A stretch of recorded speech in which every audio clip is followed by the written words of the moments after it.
Donc Culture Léman est heureux d'accueillir le docteur Broussaillant pour nous parler donc, de Big Pharma, ces gens qui nous voient le temps de bien.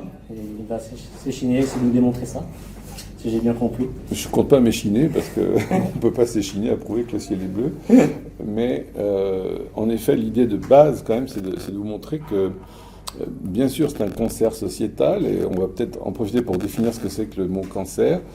Et puis que vous saisissiez, parce que ce n'est pas apparent pour tout le monde, le fait que la médecine industrielle, alors je la nomme soit l'ancienne médecine quand on regarde sur le plan des concepts, soit la médecine industrielle par sa réalité économique et le cancer que ça représente sur la manière dont ça pompe les ressources de toute la société.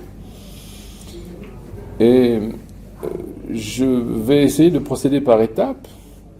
Et déjà, vous remercier de m'avoir invité pour me supporter. Et comme d'habitude, je vous préviens que malheureusement, il y aura un supplément à payer pour me faire taire parce que j'arrive jamais trop à m'arrêter. Et comme on était vraiment décontracté, je me suis dit, je vais pas vous faire des slides, des PowerPoint, des machins, j'en ai ras-le-bol parce que ça fait trop professoral et ça fait 40 ans que je fais le prof, je fatigue. Donc je voudrais qu'on arrive à établir un petit débat entre nous et n'hésitez pas à prendre quelques notes sur des idées qui pourront vous venir à mesure que je discute pour qu'on puisse, j'espère, voilà, échanger et surtout n'hésitez pas à apporter la contradiction parce que là encore, si quelque chose est vrai, vous savez qu'on avait le très grand philosophe qui s'appelait Hume et Hume avait était le père de ce qu'on appelle le pessimisme de Hume, parce que Hume avait démontré finalement que, puisqu'on ne peut pas démontrer que quelque chose est vrai, il n'y avait pas de raison de continuer à faire de la recherche, puisqu'on ne pouvait pas démontrer que quelque chose était vrai. Et là-dessus, vous voyez que je commence déjà à manipuler quelques concepts, je suis obligé, qu'est-ce que c'est que la vérité ? Et même Pilate ne répond pas d'ailleurs, enfin même le Christ ne répond pas à Pilate, mais l'idée c'est que Popper, qui est un de mes héros quand même, je dois dire, un de mes maîtres à penser, Karl Popper a montré que, certes, on ne peut pas dire que quelque chose est vrai, mais si l'hypothèse, premièrement, est réfutable, c'est-à-dire qu'on peut essayer de faire la preuve de sa fausseté, par exemple, si je vous déclare aujourd'hui que je suis la réincarnation d'Akhenaton, vous pouvez toujours vous gratter, vous ne pouvez pas prouver le contraire. Donc c'est une proposition qui est absolument non scientifique parce qu'elle n'est pas réfutable. D'accord ? Ou comme l'exemple que prend Popper, que dire qu'à l'instant où je vous parle, il y a un serpent de mer au milieu de l'Atlantique. Vous pouvez toujours vous gratter pour prouver le contraire. Donc tout ça, ce sont des propositions non réfutables, donc non scientifiques. Mais quelque chose qui va être scientifique, qui va résister le plus longtemps possible à la réfutation, c'est un concept que Popper apporte qui est la vérisimilitude, qui est probablement inspiré d'ailleurs de l'homéopathie, parce qu'on parlera aussi dans l'homéopathie de similitude, mais il y a de plus en plus de chances, à mesure que ça résiste, que ce soit vrai. Vous comprenez le concept. Et ça, c'est extrêmement puissant, parce que on va être amené, dans mon petit exposé, si mon écran ne s'éteint pas, à voir que la médecine industrielle forme, je dirais, suivant la manière dont on va le regarder, à la fois le cheval de Troie, pour arriver au coup d'État planétaire qu'on connaît avec le Covid et qui est loin d'être terminé, puisque j'ai coutume de dire, maintenant que le loup est sorti du bois, vous voulez quand même pas qu'il y retourne. C'était un petit peu comme à la fin de la Grande Guerre entre Rome et la Perse, quand les auxiliaires arabes se sont retrouvés sans patron, ils ont dit, les mecs, on y est, on y reste. Mais ça sera l'objet d'une autre conférence, il y a lieu. Merci, vous avez eu pitié pour moi.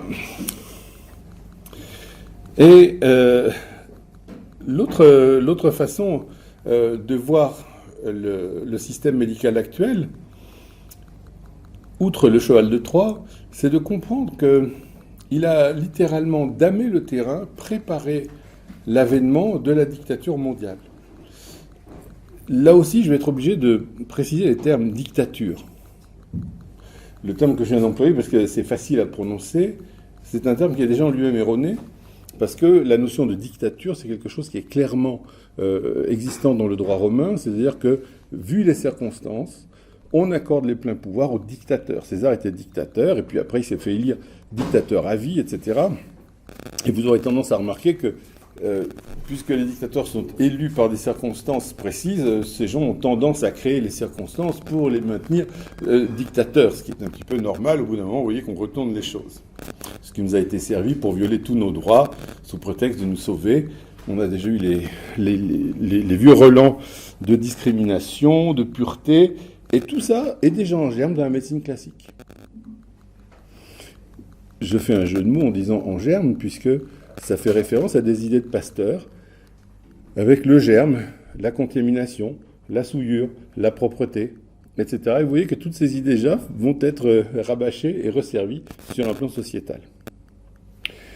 Ce qui va nous intéresser, du coup, avant d'arriver à mon petit discours médical, où je serai obligé de faire un petit exposé d'histoire pour que vous compreniez comment les choses se sont finalement les unes après les autres suivies avec une grande logique. La première chose qu'il faut que vous compreniez, c'est qu'un système, en fait, totalitaire, c'est un mot qui est beaucoup plus adapté que le terme de dictature. Dans la dictature, il y a une notion légale qui n'existe plus depuis belle lurette. Le totalitarisme, c'est tout à fait autre chose. Le totalitarisme, je pense qu'Ariane Bigrand a raison, c'est une amie, c'est une fille absolument brillantissime, je ne sais pas si vous l'avez jamais vue, mais c'est un petit bout de truc comme ça, d'1m60 au garrot. Et en QI, je pense qu'elle déplace plus de tonneaux que la plupart des supertankers. Et donc elle explique, je pense à juste titre, que le totalitarisme est une forme de folie. C'est-à-dire que c'est la folie appliquée de ce qu'on appelle la paranoïa.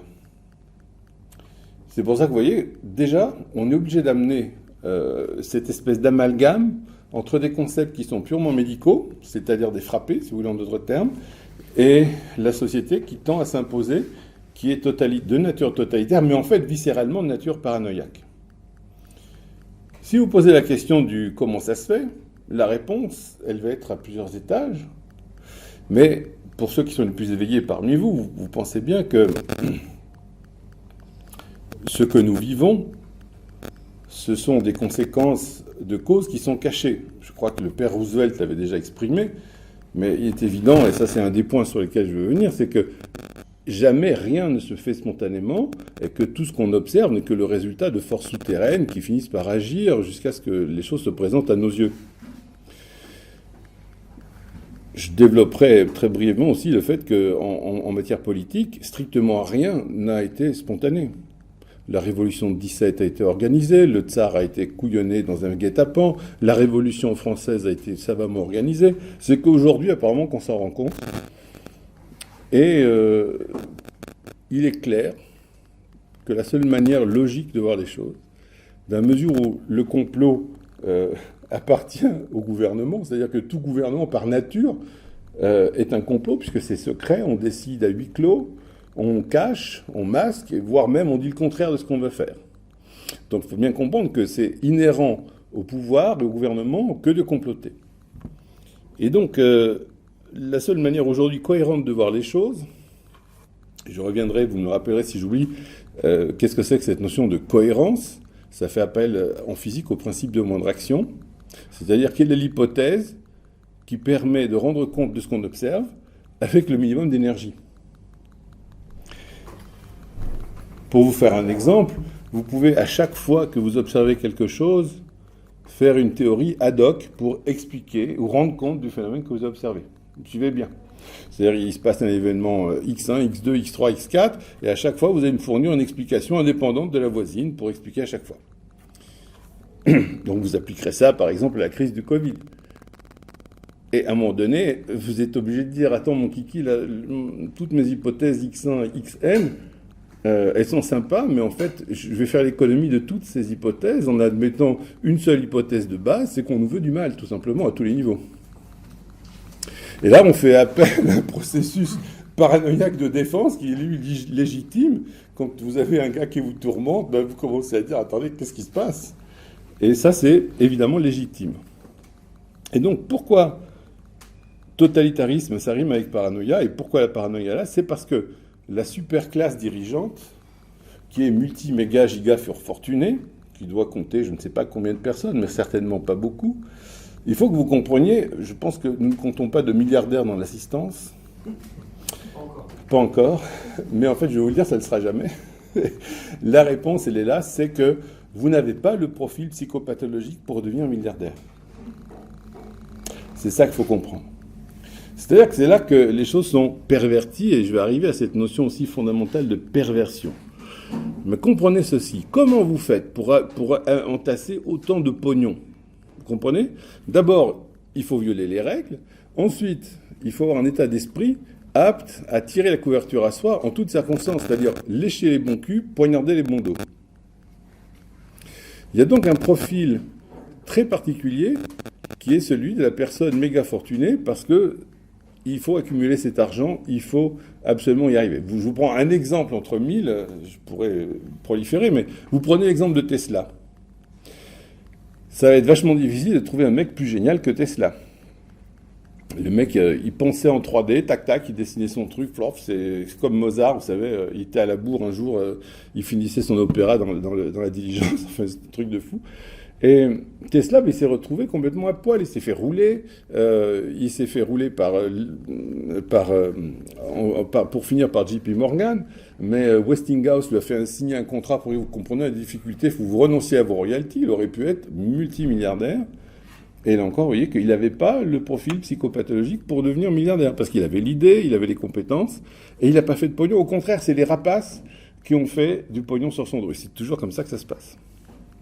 Donc vous voyez ici que cette élite mondialisée, ou les mondialistes, je ne sais pas comment il faut les appeler au mieux, nécessairement, par le simple fait de son existence, ça témoigne implicitement d'une psychopathologie qui les porte. C'est entériné par des symptômes inquiétants qui sont toujours celui...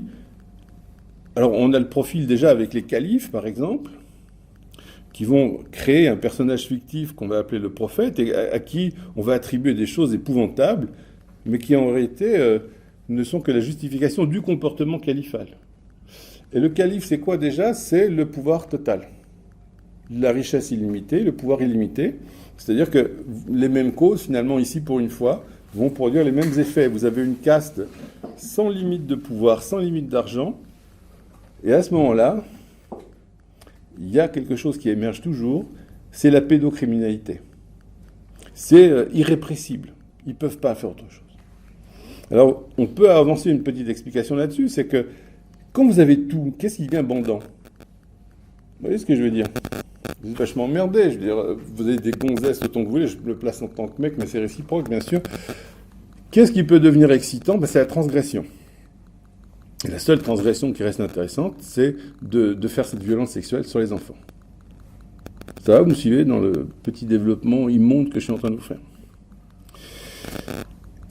Pour que ce totalitarisme éclose, il est nécessaire d'avoir une idéologie. C'est-à-dire la musique du système. Donc, quand c'est le communisme, c'est l'économie scientifique marxiste, la lutte des classes, tout le bordel. Je peux proliférer les exemples, vous les ferez vous-même. Mais ici, vous voyez que il y a deux choses qui vont d'emblée se heurter frontalement. C'est la notion de vérité que j'ai tenté de définir indirectement en démarrant, et celle de l'idéologie. Ce qui est frappant aujourd'hui, c'est de voir qu'on est entouré de gens qui, à leur insu, sont, je ne sais pas si le verbe existe, mais ils sont idéologisés. C'est quelque chose de fantastique. Jamais on a vu des gens autant convaincus de savoir alors qu'ils ne savent rien sur rien. J'ai croisé récemment une dame qui m'a dit « Ah, vous êtes homéopathe, alors vous en savez plus que les herboristes, vous connaissez les propriétés des plantes, ou vous en savez moins qu'eux ?» et était persuadée d'avoir une opinion sur l'homéopathie. Et c'est des exemples qui sont multipliables à l'infini. Alors, c'est là que ça devient intéressant sur le plan, justement, toujours et de la médecine et de la société. Parce que les deux, en fait, la médecine industrielle a servi de tremplin à cette prise de pouvoir. Il y a eu une époque... Je ne sais pas comment vous le dire gentiment, mais les gueux avaient conscience d'être des gueux. C'est-à-dire, moi, je suis qu'un pauvre chauffeur, je n'ai pas mon opinion, etc. D'accord? Alors, ça vaut ce que ça vaut, hein, je raisonne ni ne critique, mais aujourd'hui, ce qui est extraordinaire, et c'est ça l'outil génial du système, c'est d'avoir persuadé tout le monde, en étant de la dernière ignorance crasse, putain, qui savent. Et du coup, ce mécanisme subtil explique dans une grande partie, le développement du totalitarisme. Parce que ça ne peut pas éclore si vous avez un peuple constitué. Vous voyez ce que je veux dire? Et c'est quoi un peuple constitué? C'est un peuple qui va être constitué d'hommes et de femmes qui sont à l'âge adulte. Or, tout est fait pour empêcher l'accession à l'âge adulte. Qu'est-ce qui va définir un adulte? C'est malheureusement pas l'âge, ça se saurait. Ce qui va définir l'adulte, en dernière réflexion, c'est le fait d'être capable de faire un deuil. C'est-à-dire qu'un enfant, par exemple, il voit un truc, il le veut. Il voit autre chose, il le veut. Et c'est tout un apprentissage d'arriver à faire le deuil de non, je ne peux pas faire ça, ou je ne peux pas l'avoir tout de suite, donc je dois réfléchir à comment je vais faire pour plus tard. Et donc, ça vous fait sourire ce que je dis, j'imagine. Mais vous voyez, l'idée, c'est qu'il est immensément plus facile, finalement, de gouverner un peuple d'abrutis, mais qui sont non seulement abrutis, mais inconscients de l'être, et même persuadés d'être extrêmement éclairés. Le tout sur une base de non-accession à l'âge adulte. Ça va encore plus loin que ça, parce que à mesure que les couples se séparent et que les enfants sont élevés dans, on va dire, les familles monoparentales, ça induit, et j'essaye de ne pas développer, parce que vous voyez, mon problème, c'est que je ne peux pas être linéaire, et je peux immensément développer à chaque fois, mais vous ne pouvez pas accéder à l'âge adulte si vous restez dans la fusion maternelle. Toutes les femmes, elles ont tendance à être persuadées qu'ils ne sont toujours pas sortis de l'utérus. Le rôle du père, qui est justement, comme par hasard, l'une des cibles du système. Le rôle du père, c'est de casser cette fusion avec la mère pour pousser l'enfant à s'individualiser, à réaliser qui il est et à devenir autonome. Vous voyez, là encore, on tourne cette notion d'être adulte. Or, si vous détruisez le père, figurativement, vous détruisez aussi la loi, eh bien, vous ne pouvez plus accéder à l'âge adulte. Vous restez collé à la maman et vous attendez toujours celui qui va justement se présenter comme la maman nourricière, le système, avec son idéologie, parce que c'est le système qui va être capable de calmer vos peurs. Au lieu de vous bercer en vous endormant le soir, c'est le système qui va être capable de vous rassurer. Ça va? Vous me suivez toujours? Donc, le problème est que, à mesure qu'on a des hordes de plus en plus abruties et persuadées d'être savantes, c'est très difficile d'arriver à résister à ce facteur qui est identifiable comme la pression sociale, ou je dirais la bien-pensance. Vous voyez, je crois que c'est deux manières de dire les choses différemment. C'est-à-dire que vous avez une pression terrible qui guette, une autocensure en plus, mais le premier qui fait un faux pas, qui sort du système, paf, on se sent légitimé pour dire « retourne dans le droit chemin ». D'accord ? Et ça, c'est quelque chose qui tient la médecine depuis fort longtemps. Être bien pensant. Alors, j'en arrive petit à petit à la médecine maintenant, puisque tout ça, je suis obligé de faire des allers-retours, on m'excuserait, j'espère que je reste compréhensible. On a vu l'idéologie, la doxa, le narratif auquel il faut adhérer, auquel on adhère d'autant plus facilement qu'on est persuadé d'avoir été bien informé, etc. Je ne sais pas si vous avez vu la campagne de pub, là. Il y avait un mâle, une femelle de temps en temps, et c'était « je m'informe, je m'affirme ». Ça vous dit quelque chose, non? Vous n'avez pas vu ça partout? Il y en avait partout. J'ai photographié l'affiche, c'était grandiose. C'est WhatsApp, Ouais, je sais pas, qu'est-ce que c'est la firme qui fait ça? Je crois que c'est une nouvelle revue qui s'appelle WhatsApp, justement. Ah d'accord, une nouvelle revue. C'est leur logo, c'est ce que vous venez de dire. D'accord. Alors, vous noterez là encore la subtile perversion du système. Pervertere en latin, ça veut dire retourner. Et en fait, le président Poutine a dit c'est l'univers du mensonge, mais en fait, c'est encore au-delà, c'est l'univers de la perversion. Vous voyez déjà la perversion qui se manifeste sur le plan sexuel, mais vous avez cette perversion qui consiste à vous dire, à mettre les deux mots côte à côte, je m'affirme, je m'informe. Alors c'est joli pour le jeu de mots sans doute, j'imagine que ça a dû être calculé par des cohortes de penseurs bien payés, mais est-ce que vous imaginez que s'informer, ça ne peut pas suffire à s'affirmer ? On a le droit de s'affirmer quand on a réellement creusé une question et qu'on a développé tous les tenants, les aboutissants, qu'on les a sous-pesés et qu'on a passé tout ça au feu de la critique. Une fois qu'on a tout cramé, on voit ce qui reste. Non, c'est pas ça la démarche, c'est je m'informe. Donc là encore, vous voyez la perversion qui est que vous faites croire à une audience débile que de recevoir une information, ça va lui permettre justement de s'affirmer. Et en réalité, vous voyez que c'est encore un instrument supplémentaire de manipulation, mais outrageusement déclaré. Vous voyez ce que je veux dire? On tombe des nues. Et pourquoi vous êtes capable de décortiquer la chose? C'est parce que vous utilisez votre cerveau critique, et que c'est quelque chose dont la plupart des gens sont privés volontairement parce que, finalement, on les a empêchés d'accéder à l'âge adulte. C'est pas une question de QI, c'est pas une question réellement d'intelligence. Partiellement, c'est une notion de culture, parce que vous savez, si vous connaissez l'histoire, et comme par hasard, là aussi, vous voyez, éradication du latin, du grec, plus d'histoire, plus rien, mais tout est programmé pour arriver à faire des gens hors sol, qui surtout ne veulent pas être adultes, pourvu qu'on décide, on pense à leur place.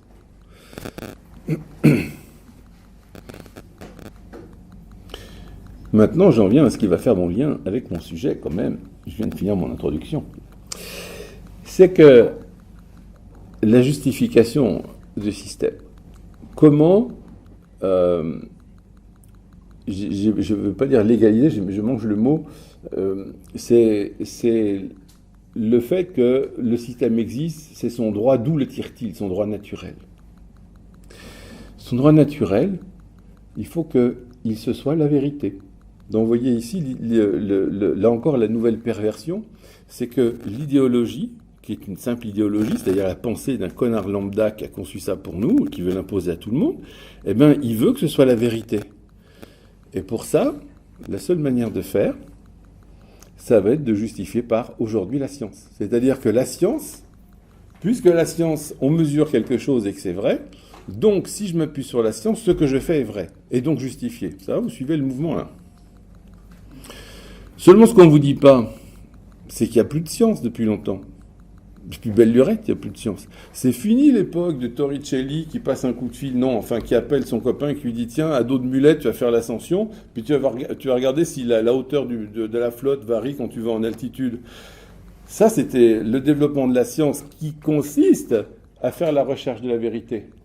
Mais aujourd'hui, c'est plus du tout cette démarche, puisque si vous voulez éventuellement progresser, il faut faire des expériences qui sont très coûteuses. Ces expériences, qui a du fric pour les faire? C'est Big Finance. D'où vient la finance? C'est l'industrie, les deux choses sont corrélées, et c'est fini. En fait, la science a été complètement phagocytée par l'industrie. C'est là que j'arrive progressivement à mon propos. C'est-à-dire que du coup, c'est de bon ton de parler de preuves scientifiques pour justifier les décisions du système. C'est en somme, de quoi vous plaignez-vous? Puisque vous avez un système qui est dans la vérité, puisque la science c'est la vérité. Ça, vous suivez le processus transitif lamentable dont on est arrivé. Puisque, de la même manière, Auguste, à son époque, il était emmerdé, il fallait ouvrir les foies des volailles, tout ça, pour vérifier qu'il avait confisqué tous les pouvoirs, notamment celui de grand pontife, pour pouvoir dire quelque chose était vrai, parce que les machins volaient dans un sens, dans l'autre, mais il y avait une justification divine dont lui était le seul interprète. Bon, ben là, on a la même chose plus moderne, mais c'est strictement, exactement, rigoureusement la même chose. La justification par la science qui est elle-même vérolée. Et vous voyez, là encore, le mot perversion s'applique à tout, parce que tout ce qui pourrait être justifié comme face est en fait pile. Un gouvernement, a priori, il se préoccupe du bien de ses concitoyens administrés. Ben là, c'est juste le contraire. La seule explication logique, c'est qu'on n'a plus de gouvernement qui est supposé s'occuper du bien des gens. C'est juste le contraire qui est en train d'arriver. Tout est pervertéré, retourné. D'accord? Mais ce qui est normal, c'est que c'est l'image même de la folie qui est dans la classe dirigeante. Vous comprenez ce que je veux dire? C'est tout à fait normal. Et on n'en est qu'au début. Alors, pour que vous compreniez que tout ce que je vous ai dit, c'est quelque chose qui existe dans la médecine classique depuis bientôt 100 ans, 120 ans, je voudrais maintenant vous ramener sur qu'est-ce que c'était que la médecine avant que les choses se dégradent très vite. C'était le bricolage, on va dire, c'est Hahnemann, le fondateur de l'homéopathie, qui a forgé le terme d'allopathie, c'est-à-dire de souffrance contraire, dissimilaire, parce que la médecine classique, c'est l'incarnation du proverbe qui dit que quand le sage désigne la lune, l'imbécile regarde le doigt. Qu'est-ce que ça veut dire par là? Je vais essayer de m'expliciter. L'idée habituelle, c'est chaque fois que j'ai un symptôme qui me dérange, je voudrais faire taire ce symptôme. C'est le doigt. Mais ce symptôme montre une direction, c'est-à-dire qu'il ne peut pas exister un symptôme indépendamment du reste, parce que si vous regardez bien, en fait, tous les patients souffrants constituent une totalité de symptômes. L'autre jour, j'ai discuté dans un moment perdu, je m'étais engueulé avec ma femme, alors j'avais 2 heures à tuer. Alors, j'ai regardé mon matou qui pète, comment c'est, le chat GPT, voilà, parce qu'ils sont tellement cons qu'ils ne regardent même pas si votre acronyme dans certaines langues, ça la fout mal. Et donc j'ai tenté de voir jusqu'à quel point ce truc peut être intelligent et artificiel. Alors artificiel, j'en doute pas, mais intelligent, non. Vous essayez de démontrer rigoureusement le fait qu'une réalité clinique, c'est celle d'un patient qui a montré une totalité de symptômes. Je m'excuse, c'est l'évidence, vous aurez vraiment de la peine à dire le contraire. C'est-à-dire, quelqu'un qui vient pour une migraine, eh ben, il a aussi des troubles, ça peut être une femme précisément, elle a des troubles pendant les règles, elle a des troubles digestifs, elle a des troubles articulaires, elle a des troubles de sommeil, elle a des rêves bizarres qui arrivent. Qu'est-ce que je fais? Il y a un ensemble de symptômes. Pourquoi moi, du haut de mon diplôme, je vais pouvoir aller donner un truc pour coaguler le vaisseau qui se dilate et qui est soi-disant responsable de la migraine? Je vais là encore me permettre un arbitraire et vous voyez que déjà, la démarche n'est plus scientifique. Parce qu'on viole l'observation pour essayer de faire cadrer avec qu'est-ce que j'ai comme moyen de poser le symptôme. Sous-entendu, mon pote, je suis juste le valet de l'industrie qui me fournit la drogue. Et donc l'idée, c'est que, ma foi, si la totalité est une réalité, une médecine qui ne prend pas en compte la totalité ne peut pas être scientifique. Ce que vous opinerez tous, n'est-ce pas? Vous branlez le chef. Et bien ça, le pauvre chat de GPT, il n'arrive pas à voir. Il a admis, c'est marrant parce qu'il le voyait mouliner, c'est-à-dire pour un moment, oh, il n'y a plus de réponse, il y a le petit carré qui clignote, alors que d'habitude c'est verbeux, il crache tout de suite. Alors j'ai un paragraphe savoureux où il dit, en effet, une médecine qui ne prend pas compte de la totalité ne peut pas être appelée scientifique. Oui, mais c'est assez rigolo de voir que ça échappe comme un imam moyen au raisonnement. Vous voyez ? Et ça aussi, c'est très intéressant, parce que vous voyez que l'objet est à l'image du programmeur. C'est-à-dire qu'il y a belle lurette, qu'il n'y a plus du tout de raisonnement. On est dans une croyance, parce que c'est l'idéologie, il faut la défendre. Et pourquoi il faut défendre l'idéologie? C'est parce que vous êtes infantilisé.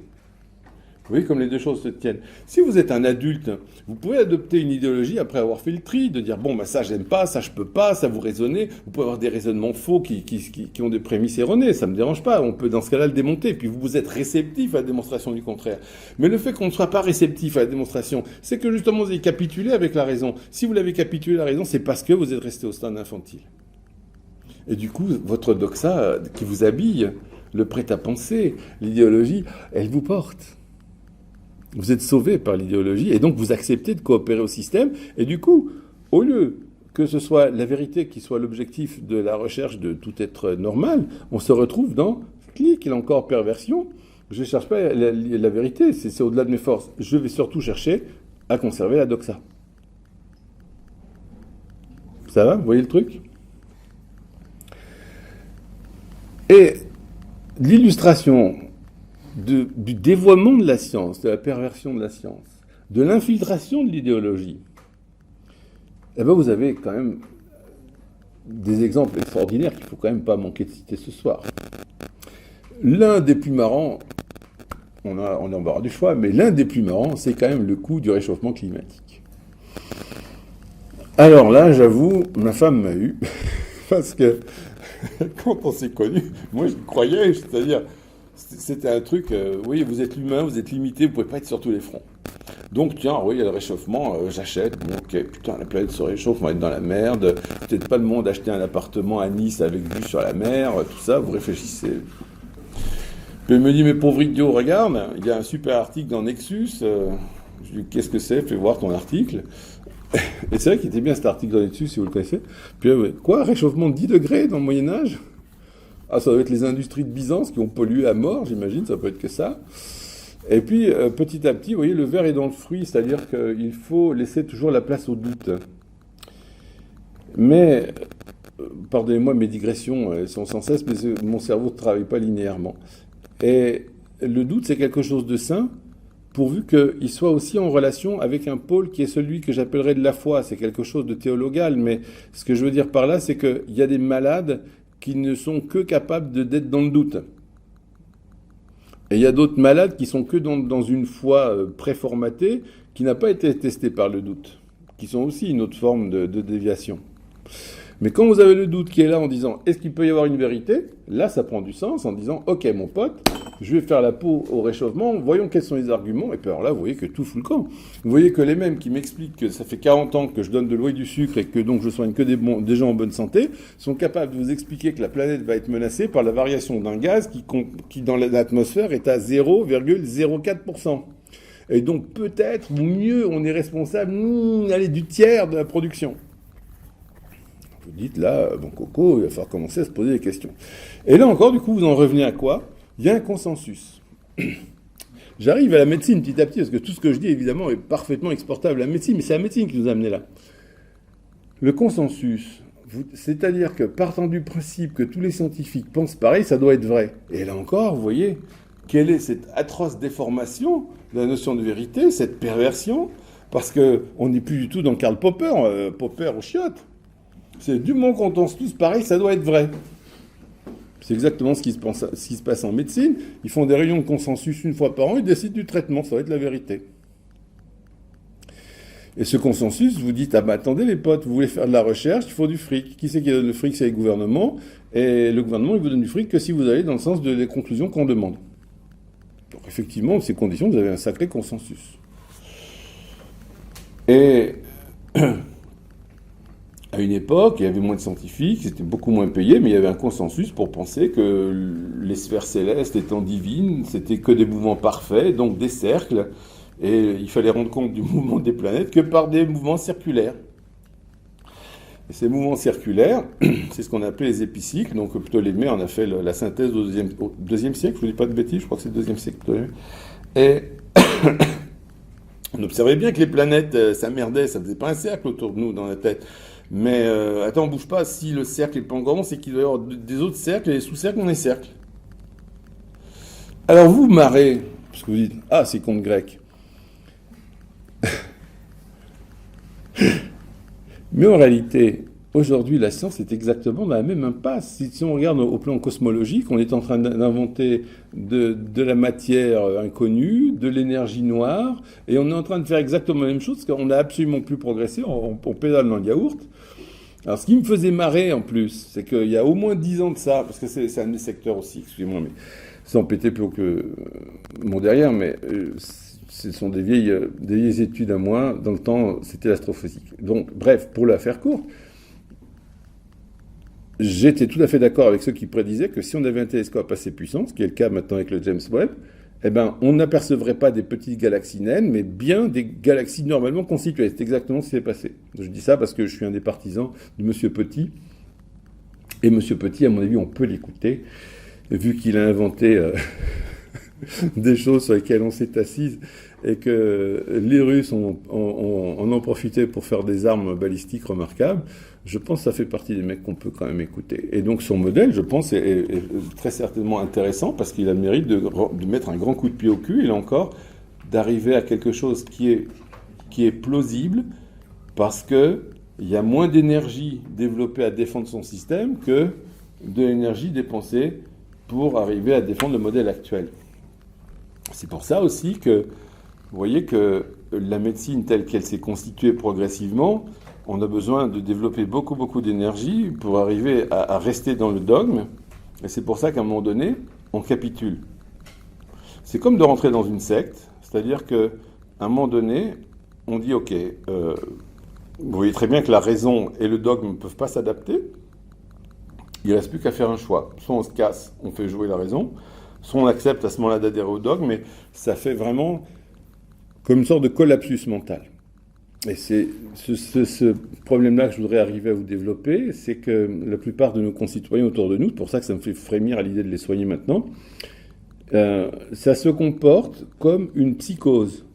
Donc vous savez ce que c'est qu'une psychose, c'est-à-dire que vous êtes complètement dingue, il y a un truc de folie, mais c'est une psychose qui est enquistée. Enquisté, ça veut dire que c'est fini la grande époque de je me retrouve à poil en hurlant, je suis Eva Braun, tout ça. Non, non. Il y a une partie du cerveau qui tourne absolument plus, qui est complètement, justement, réservée à la doxa et tout la maintenir à tout prix. Vous voyez, je fais ces gestes de pédalage invétéré. Et c'est là que ça devient intéressant, c'est que cette psychose, elle est résistante à toute tentative d'altération.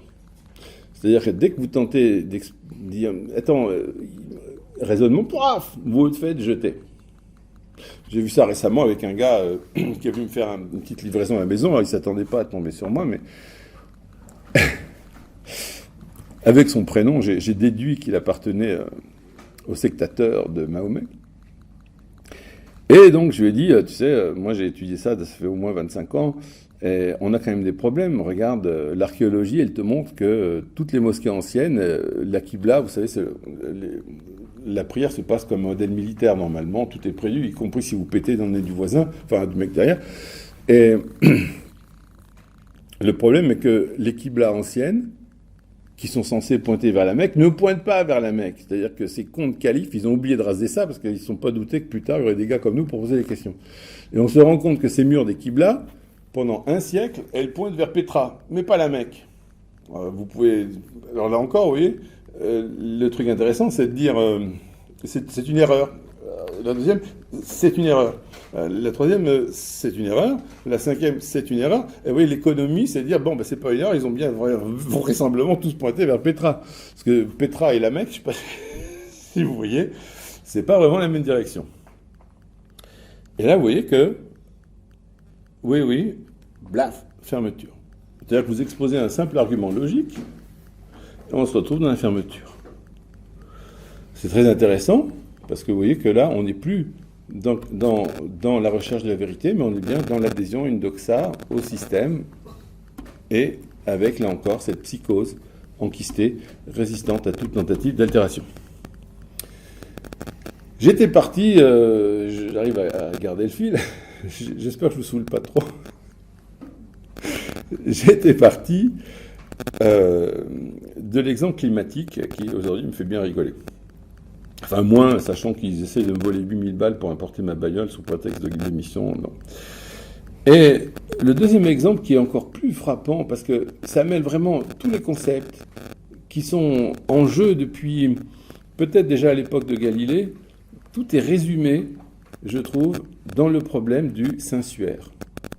Vous savez ce que c'est, le suaire de Turin? Ça dit quelque chose pour quelques-uns, vaguement? Le Saint-Suaire, je trouve, résume parfaitement la problématique qui est celle et de la société et de ce qui est devenu la science.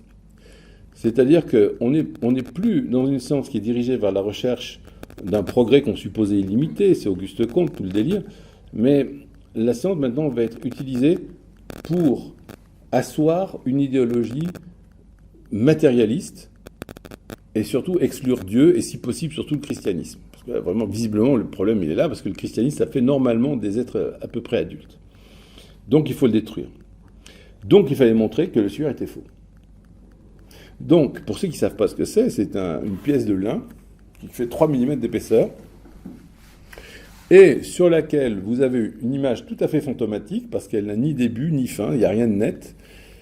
Cette image contient des informations absolument ahurissantes sur les traces qu'a pu laisser un corps qui l'a contenu. Alors vous savez comment se fait l'ensevelissement chez les Juifs à l'époque? Vous voyez pas? Si, je vous explique en 2 mots. Vous prenez le macabée, vous le posez sur le drap là, pouf, et puis vous repliez, chlouk, on met quelques bouts de ficelle, on laisse pourrir 1 an ou 2, et on récupère les os.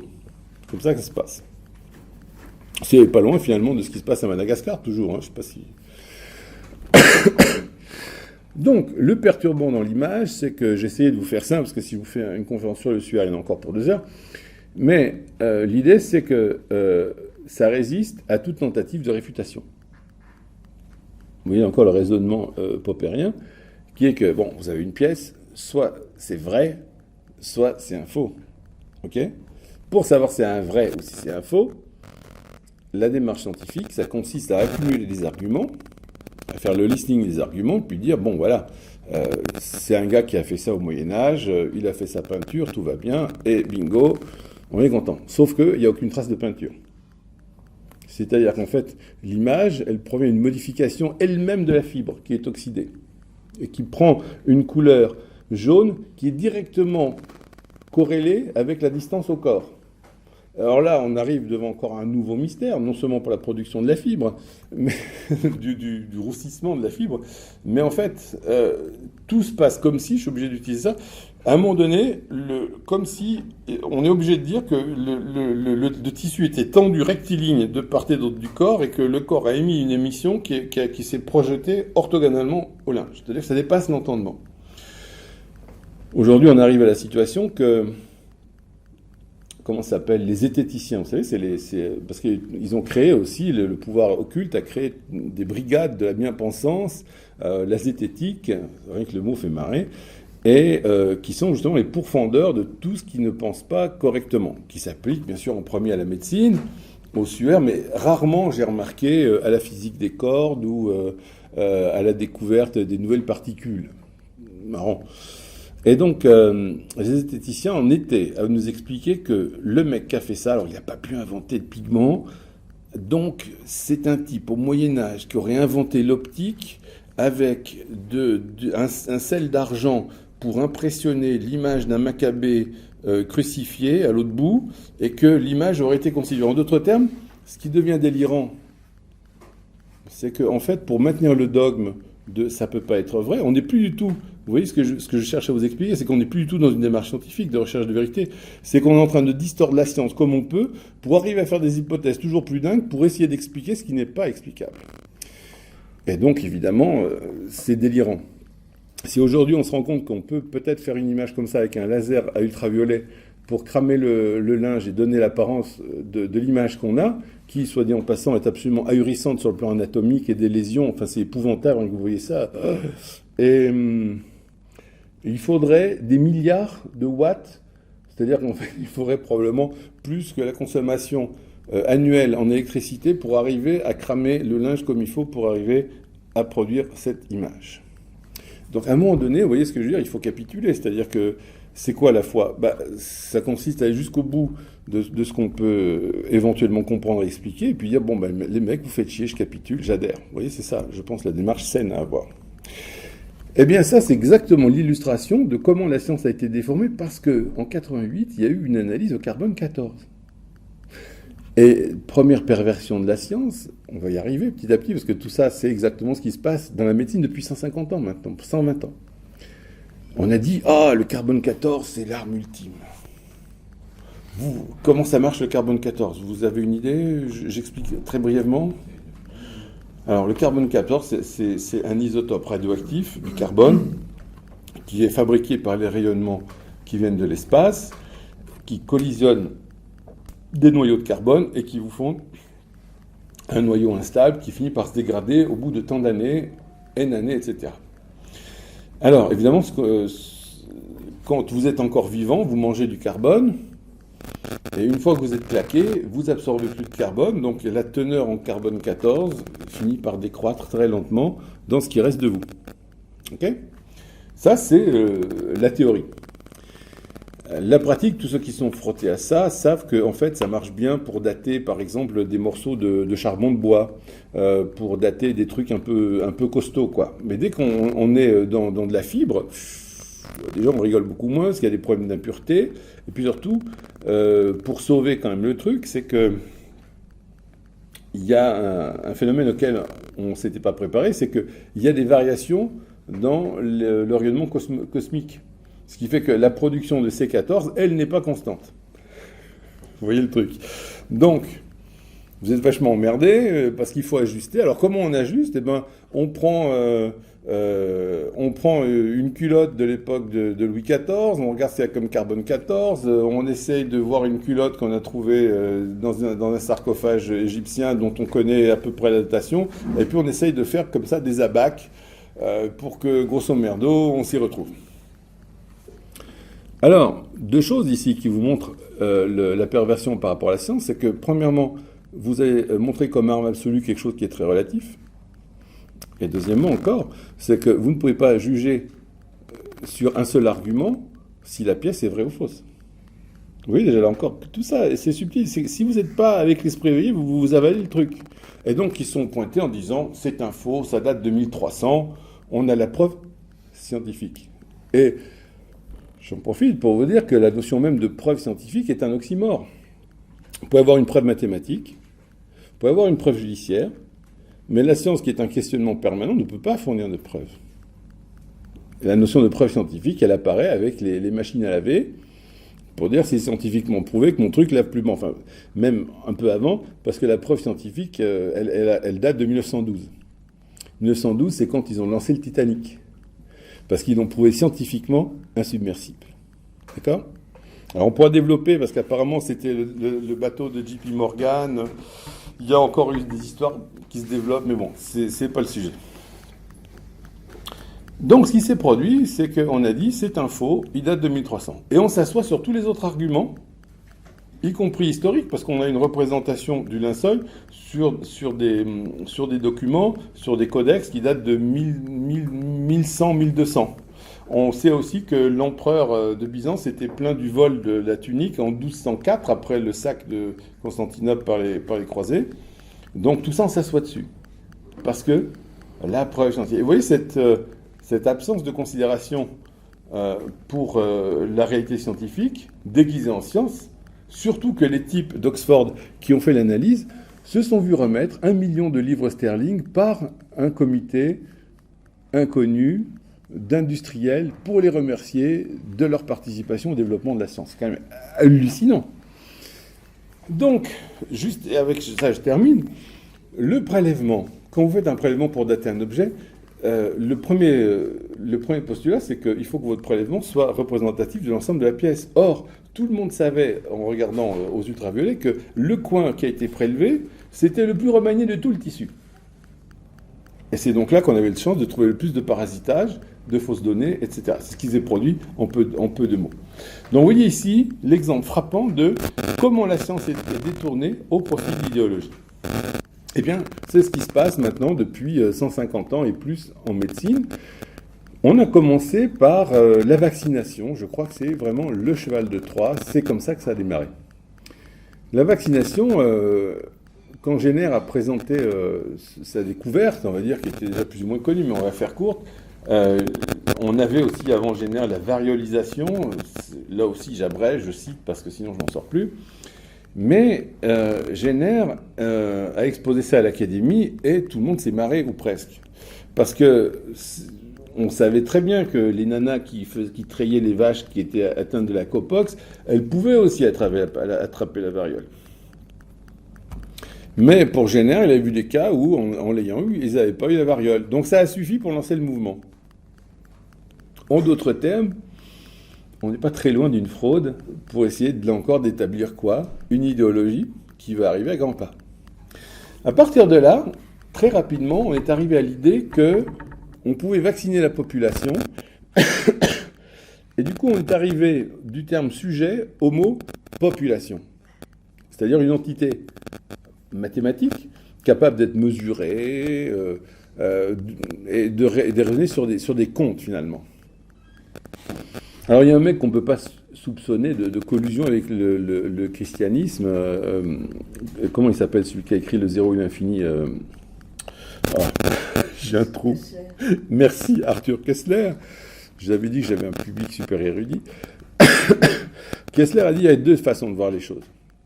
Soit vous avez une façon chrétienne et de dire chaque individu est unique et on ne peut pas faire de manipulation et de raisonnement en masse, soit c'est une démarche parfaitement communiste et vous dites, voilà, il y a le bétail et on le traite comme tel. Tant pis s'il y a de la casse, ça tombe bien, c'est chez le voisin, c'est pas moi, c'est toujours pareil. Vous avez remarqué d'ailleurs que les bretelles d'autoroute sont rarement sur les terrains qui appartiennent à des députés. Et j'en viens aussi à vous dire que la deuxième constatation de ma vie, c'est que j'ai fini par comprendre une chose aussi, c'est que seul le crime de masse paye, notez-le bien. Vous avez volé quelqu'un, braqué une banque, bon, c'est de la rigolade. Vous butez 1, 2, 5, N millions de personnes, c'est une statistique, comme le disait le regretté Staline. Vous voyez, le crime de masse paye. Et effectivement, qu'est-ce qui s'est produit ? C'est que, de manière assez rigolote, on s'est rendu compte qu'on tuait environ une personne sur 200 en vaccinant. Et quand on disait vaccination, on a déjà le profil totalitaire de la médecine qui apparaît. Sous quelle forme? C'est qu'il fallait maintenir la vaccine dans le bras. C'est-à-dire qu'on inoculait le machin sur le bras d'un volontaire, on va dire, pour être sympa. Alors ça pustulait, ça dégueulait, tout ce que vous voulez. Et on prenait ça pour le réinjecter en disant « Bouge pas mon chéri, je te protège ». Fort bien. Mais il fallait que ça continue d'un bras à l'autre. Comme on manquait de bras, si je peux m'exprimer de la sorte, qu'est-ce qu'on a fait? Eh bien, on a pris les bras des orphelins. Parce que ces braves petits, il ne faut pas déconner quand même. On les nourrit, on les loge. Il faut quand même qu'ils payent à leur tour. Donc, arbitrairement, bing, on s'est servi des orphelins pour manipuler la vaccine et la faire se perpétrer de bras en bras. Et là encore, vous voyez à la fois la vision totalitaire, c'est-à-dire qu'il n'y a pas d'individu, ce qui compte c'est la statistique, qui est déjà introduite à ce niveau-là, et la manière absolument totalitaire de procéder en disant « ferme ta gueule parce que c'est comme ça ». Et en même temps, le tout s'appelle une science. Ça va, vous me suivez dans le raisonnement? Et donc vous voyez que le totalitarisme dans la société a commencé ce jour-là par la médecine. Parce que son essence, la médecine industrielle, elle est totalitaire parce que elle va chercher à établir ce qui s'appelle, en termes concrets, une panacée. Une panacée, c'est-à-dire c'est le truc que je te donne qui marche pour tout le monde. Le vaccin va protéger tout le monde. La pilule anti-machin, elle va marcher chez tout le monde. Évidemment, tous ceux qui sont frottés à la réalité constatent que ça ne marche pas. Pour les bonnes raisons qu'on est tous rigoureusement différents. Et que non seulement on tombe malade tous de manière différente, mais en plus on a des chances très différentes les uns et les autres de se rétablir. Mais la médecine s'acharne dans son idéologie justement de la panacée pour dire c'est parce qu'on n'a pas encore trouvé le bon. Vous voyez cette idéologie qui est là.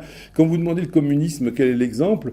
Ah, la Russie, non, c'est pas la Russie, non, c'est pas encore ça. Alors vous demandez, vous pouvez y aller, hein, la liste est longue, la Roumanie, la Bulgarie, Cuba, et à chaque fois, l'adepte, parce qu'il n'y a plus d'autres termes pour le désigner, l'adepte va vous dire à chaque fois, non, c'est pas encore ça. C'est comme l'islam, c'est-à-dire que il y a la rêverie de l'époque idyllique du prophète, et puis là, on n'a pas encore assez implémenté le bon islam. Parce que si on a encore des problèmes, c'est parce qu'on n'a pas encore fait assez d'islam. Et toujours ces idéologistes, je dirais, ont ce point commun de dire demain, on rase gratis, et c'est parce qu'on n'a pas encore fait assez de l'idéologie que ça foire toujours. Il n'y a pas de remise en cause du truc. L'explication, c'est on n'a pas encore fait assez. Ça va, vous me suivez? Et donc, à partir du moment où il y a eu la nécessité de fabriquer de la vaccine, on a commencé à développer des industries pour fabriquer de la vaccine. C'est-à-dire que le gros pognon a commencé à mettre son nez là-dedans. J'ai un article absolument passionnant qui date de 1898-97 de Bernard Fink. Fink était un type absolument génialissime, un très grand homéopathe, peu importe, mais déjà à l'époque, il décrivait la dérive totalitaire d'une médecine qui veut imposer à tous, au nom du tous, de se faire vacciner. Vous voyez comment ça se passe, le totalitarisme? Il est déjà là. Pourquoi? Vous avez votre doxa, on y adhère, on écrase toute contestation parce que c'est la science. Mais quand on vous dit quelle science, elle est forcément dévoyée. Parce que bien sûr, la vaccine ne protège pas tout le monde. Bien sûr, la vaccine entraîne des troubles. Bien sûr, la vaccine, à mesure qu'on l'inocule, elle va aussi inoculer autre chose que le jus du cowpox qu'on voudrait avoir. Hahnemann, le fondateur de l'homéopathie, au départ, était partisan de la vaccination. Puis après, il s'est rendu compte que ça créait beaucoup plus de problèmes que ça en résolvait. Et justement, 1 sur 200 qui meurt, eh ben, c'était plus ou moins la statistique du Covid. C'est-à-dire qu'on a accepté de vacciner toute l'Europe pour le même tarif que ce qui nous a fait terrer comme des rats dans vos bunkers pour échapper à un virus qui avait la même mortalité que la vaccine inoculée. Je vous prie d'y penser, c'est assez rigolo. Et donc, milieu du 19e siècle, coup de tonnerre dans un ciel serein, jusque-là, on saignait gaiement les gens. Il faut savoir qu'à l'hôpital de la Pitié-Salpêtrière à Paris, on écrivait avec fierté les statistiques des hémorragies qu'on avait créées, les saignées. On avait, par exemple, des années où on avait saigné 500 000 litres de sang, pour traduire en litres actuels, d'accord? Et effectivement, ça marchait bien. C'était une idée de Broussais. Et là encore, ce qui est très intéressant, c'est de voir que la médecine classique, conventionnelle, comme je vous l'ai expliqué, elle charrie en elle le totalitarisme, mais aussi l'idéologie. C'est-à-dire qu'en fait, vous avez quelqu'un qui va produire une théorie qui est complètement fumeuse, comme celle de Brousset, mais on va adhérer à l'idéologie. Vous suivez l'idée? Parce que vous avez un mec qui pense pour vous, c'est plus la peine que vous pensiez. Donc pendant qu'on saignait les gens, effectivement, ils n'avaient plus le moyen de réagir. Donc la fièvre baissait, le mec il bougeait moins, c'était sympa. Et puis là encore, comme l'islam, le communisme et tout le reste, si jamais il continuait d'aller mal, c'est qu'on n'avait pas encore fait assez de saigner. Donc il suffisait de le ressaigner, ce qui est logique. Vous voyez comment les choses sont là encore perverties. Et donc Hahnemann, en découvrant l'homéopathie, est venu foutre un énorme coup de pied là-dedans. La médecine, ils ont été obligés de renoncer aux saignées, ils ont été obligés de se remettre en cause, tout se passait pour le bien dans le meilleur des mondes, l'homéopathie se développait monstrueusement, on avait plus de 200 hôpitaux homéopathiques aux États-Unis, les statistiques de mortalité étaient en dessous du 10e des hôpitaux standards, tout allait apparemment très bien. Même M. Rockefeller Jr. se faisait soigner par l'un des plus grands homéopathes de New York, qui était lui-même un élève du professeur Kent. Et puis il y a eu cette idée brillante de constater que par la médecine, on pouvait faire un business non seulement conséquent, mais colossal. Et donc Rockefeller a littéralement acheté les boards, c'est-à-dire les conseils d'administration de toutes les écoles aux États-Unis. Et là, vous voyez comment avec la médecine, vous avez la manière dont l'industrie s'accapare en réalité de la société, en définissant la norme. Donc ils ont publié un rapport d'enquête de M. Flexner, qui était connu pour être un sacré salaud, un mec qui était prêt à être soudoyé ce qu'il était, pour qualifier ce qui était scientifique de ce qui n'était pas. Et vous voyez qu'on en arrive à ce que je vous expliquais depuis le départ, c'est la science, c'est l'industrie qui va la qualifier, et tout le reste est non scientifique. Vu ?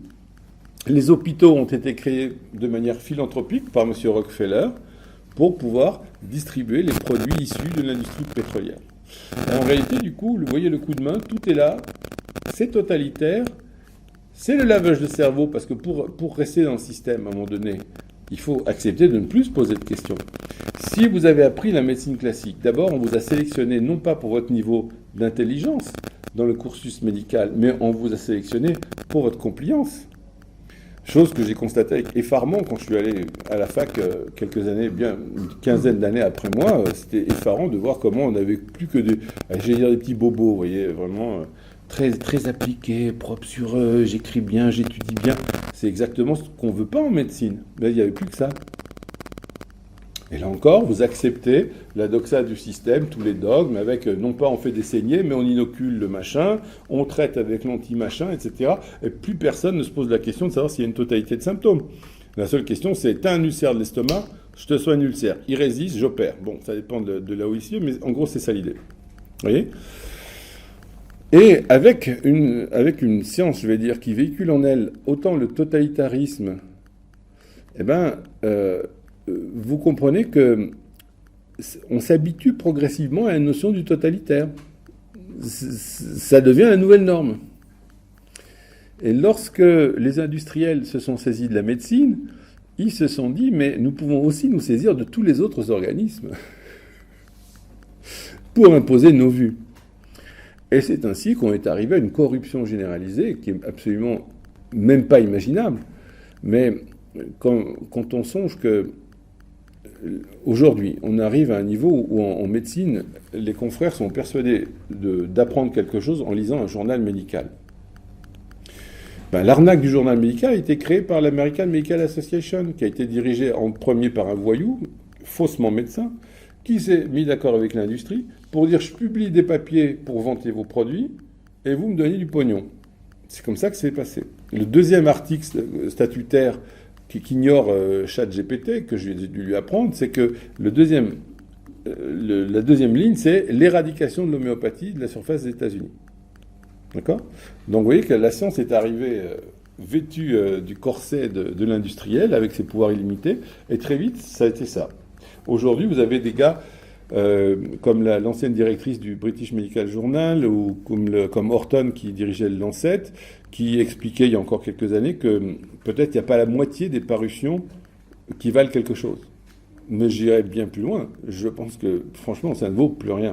Parce qu'à chaque fois, ça va être pour vendre un produit, vendre une idée, etc. Je plains les cancéreux, par exemple, à qui on va, de manière forcée, donner un traitement dit innovant, et qui est en fait purement expérimental sur une théorie fumeuse. C'est du Brousset, mais remis à la mode, à la sauce scientifique.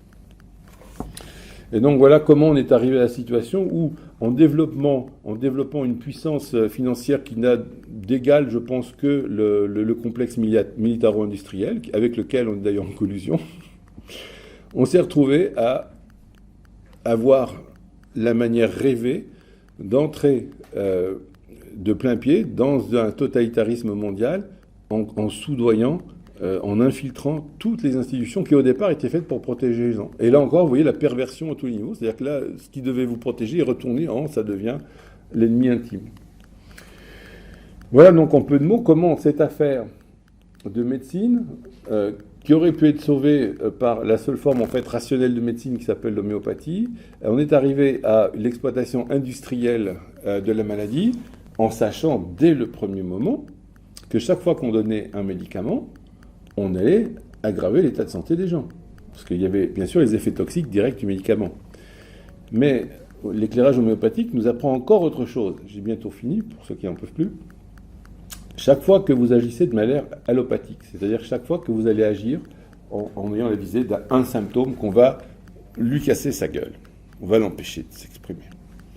Pourquoi vous croyez, alors moi j'ai pas d'explication non plus, mais croyez bien qu'un organisme qui est le résultat peut-être de 4,5 milliards d'années d'évolution a trouvé le moyen de dire je fais ces symptômes. Et vous, grand docteur, du haut de vos 10, 12, 15 années d'études, vous dites j'ai la drogue produite par l'industrie, que je sers sans le savoir, que je vais prescrire qui m'empêcher le symptôme. Alors ça va peut-être marcher un peu au début, puis après il va falloir augmenter les doses, puis après on va passer au suivant, et puis parce que celui-là ne marchait pas assez bien, etc. Puis finalement le symptôme capitule. Qu'est-ce que vous avez fait ? Eh bien, il faut rentrer dans une notion qui n'existe pas en médecine, c'est le niveau de santé. Alors, je vais prendre un exemple qui est multi-classique, que je vois tous les jours, que ça me fatigue, ça c'est dur à endurer, mais vous avez quelqu'un qui, dans son jeune temps, faisait des sinusites à répétition. Elles ont fini par capituler à coups d'antibiotiques, puis d'opérations. Plus de sinusite, il est guéri. Sauf que le quelqu'un en question, elle commence à faire des cystites à répétition. Alors évidemment, c'est pas marqué dans le livre, donc il n'y a pas de connexion normalement entre le sinus et le reste, sauf que vous oubliez qu'il y a une seule cellule qui donne tout le merdier que j'ai devant moi. C'est pratique de raisonner comme si c'était des cadavres, vous voyez, en cloison étanche comme le Titanic. Et cette personne fait des cystites qui s'acharnent. Alors on va lui foutre 6 mois d'antibiotiques. Plus de cystites. Ah, la science enfin a parlé. Superbe. Sauf que l'année qui suit, cette dame, elle commence une polyarthrite rhumatoïde. Donc, vous voyez que c'est quelque chose qu'il faut introduire comme notion, c'est que, certes, vous avez des symptômes qui partent, mais est-ce que le niveau de santé du patient s'est arrangé ? La réponse est multi-non. On est parti d'un phénomène qui était muqueux superficiel avec les sinusites, on est passé à quelque chose de muqueux plus profond avec la vessie, puis après on est passé sur les gaines articulaires. On voyait très bien qu'il y a eu constamment une évolution centripète de la maladie. On a un degré raffiné de classement des maladies avec l'homéopathie, mais juste pour que vous compreniez que tout se passe comme si l'organisme, dans un premier temps, cherchait à fabriquer des symptômes sur le plan le plus périphérique possible. Si possible, par exemple, la peau. Si ça, c'est plus possible, c'est les muqueuses, et ainsi de suite, pour les classer par profondeur jusqu'au foie, le cœur et le système nerveux central. Mais après, ça ne suffit plus. Quand la perturbation a fini d'être traquée par la médecine classique, qu'est-ce qui reste ? Il y a le plan émotionnel qui va craquer. Le plan émotionnel, c'est tout ce qui est irritabilité, tristesse, anxiété, phobie, tendance suicidaire au besoin. Et puis, quand ce plan-là commencera à être saturé, va commencer à craquer le plan mental, avec vraiment la folie qui apparaît, la perception de soi, des autres, etc. Et donc, avant que vous le deviniez vous-même, j'en arrive à la situation qui est que non seulement la médecine classique introduit le totalitarisme dans la société, mais elle le sert, parce que par les traitements qui vont générer du fric, vous allez surtout générer des gens de plus en plus malades. Non seulement de plus en plus malades, mais en réalité de plus en plus fous. Parce que la seule expression possible de la maladie qui va rester, c'est la folie. On en arrive à des gens, ils sont nombreux autour de nous. Vous avez des jeunes, ils disent « Oh, je peux pas toucher une éponge, c'est mou, qu'est-ce que je fais ?» Non mais attends, c'est hallucinant quoi. Vous voyez, c'est pas le mec qui va prendre les baïonnettes pour aller défendre femmes et enfants. C'est justement ce qu'on recherche comme effet, visiblement. Vous avez d'autres qui sont terriblement émus par la souffrance animale. Alors, je ne veux surtout pas dire qu'il ne faut pas que les animaux souffrent, mais c'est les mêmes qui vont livrer leurs enfants en holocauste pour la vaccination. Ils vont les voir crever avec des myocardites. Ils ont une chance sur deux que leur enfant crève une fois qu'il leur a déclaré sa myocardite dans les 5 ans, mais ils vont être préoccupés par la sort des bêtes. Et vous voyez, là encore, c'est encore une forme de folie. Il y a une autre forme de folie qui est encouragée et même démultipliée, bien sûr, par des gens qui veulent notre bien. C'est tous ces gens qui pensent qu'ils sont mal dans leur peau parce qu'ils n'ont pas le bon sexe. Et on encourage même cette folie de penser que le sexe est dans la tête. Bien sûr que c'est complètement faux. Et là encore, vous voyez, cette adhésion à une idéologie complètement sectaire, déconnectée de la réalité, mais il faut adhérer. Et après, dès que vous commencez à savoir que chaque changement de sexe ramène en moyenne 1 million à l'industrie, si vous en avez 1000, ça fait déjà 1 milliard, et ainsi de suite. Et en même temps, c'est clair qu'on poursuit un objectif de dépopulation. Alors, je sais plus, vous savez, c'est tellement immonde que qualifier ça par un nom, c'est dépopulation, génocide, je ne sais plus ce qu'il faut dire, mais très clairement, l'idée, c'est que du coup, ils ne se reproduisent plus. Et surtout, ils ne se révoltent plus. Donc, vous voyez comment la médecine classique introduit le totalitarisme, est un véritable cancer parce que ça va drainer sans arrêt plus d'argent, c'est-à-dire que ça se comporte comme un trou noir dans l'économie. Imaginez ces sommes folles qui partent de l'industrie si ça pouvait être injecté dans la société. Déjà, rien que ça, vous avez une révolution totale. Surtout pas. Vu ? Mais encore, c'est, je dirais, le sabre dégainé pour l'instauration du totalitarisme en créant justement le bétail dont il a besoin pour se développer. Parce qu'on vous dit n'obéissez pas. Mais non, vous êtes obligé parce qu'il n'y a plus des gens capables de se révolter. On est arrivé à la situation où en fait, vous voyez, c'est pas le totalitarisme qui s'impose presque, mais il est généré spontanément par une masse corrompue qui n'est plus capable de penser, mais qui ne veut que adhérer à une idéologie, coûte que coûte.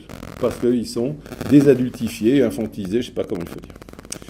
Donc voilà pourquoi je pense que la médecine est le cancer de la société. Et si vous avez déjà vu un cancer du sein, un squire du sein, vous verrez de quoi je veux parler. C'est-à-dire que c'est épouvantable. Vous avez une espèce de plaie affreuse qui grignote sans arrêt. Et sur les bords qui sont comme des falaises, ça continue de bouffer ce qui est sain. Tandis que ce qui est soumis déjà au système ne ressemble plus qu'à une sorte de magma informe et suintant et qui pue la mort.